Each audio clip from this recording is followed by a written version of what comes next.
கேரள மாநிலம் திருவனந்தபுரம் அருகே முதலபொழி மீன்பிடி துறைமுக பொழிமுகத்தில் மீண்டும் படகு கவிழ்ந்து விபத்துக்குள்ளாகி இருக்கிறது. இது தொடர்பான முழுமையான விவரங்களோடு எமது செய்தியாளர் ரமேஷ்குமார் இணைகிறார். வணக்கம் ரமேஷ்குமார், விவரங்கள் என்ன?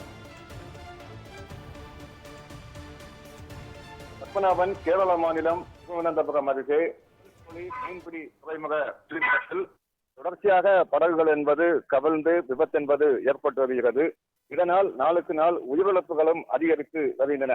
இந்த நிலையில் அஞ்சித்தங்கு பகுதியை சேர்ந்த 5 பேர் கொண்ட குழு ஒரு படகில் மீன்பிடிக்க சென்றனர்.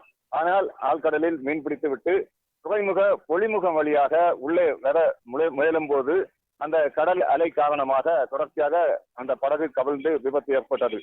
உடனே சக மீனவர்கள் அருகில் இருந்த அந்த 3 மீனவர்களை மீட்டனர். ஆனால் 2 மீனவர்கள் அதில் பலியாயிருக்கின்றனர். அஞ்சித்தங்கு பகுதியை சேர்ந்த மைக்கேல், அதே போன்று ஜோசப் என 2 பலியாயிருக்கின்றனர். இந்த விபத்து ஏற்பட்ட பிறகு மீண்டும் மீனவ மக்களிடையே ஒரு பீதி என்பது ஏற்பட்டிருக்கிறது. தொடர்ச்சியாக இந்த துறைமுக பொழிமுகத்தை பொறுத்த அளவில் அதன் கட்டுமான பணி சரியாக நடக்காததால் தான் இந்த விபத்து ஏற்படுவதாகவும், எனவே அந்த கட்டுமானத்தை மாற்றி அமைக்க வேண்டும் என்ற கோரிக்கையை மீனவர்கள் தொடர்ச்சியாக முன்வைத்திருக்கின்றனர்.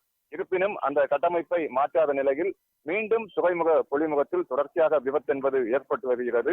ஏற்கனவே அங்கு ஒரு 50க்கும் மேற்பட்ட மீனவர்கள் இந்த தொடர் விபத்தால் பலியாயிருக்கும் இந்த நிலையில் மேலும் 2 மீனவர்கள் பலியாயிருப்பது ஒரு மிகப்பெரிய ஒரு பரபரப்பை தற்பொழுது அந்த பகுதியில் ஏற்படுத்தி இருக்கிறது.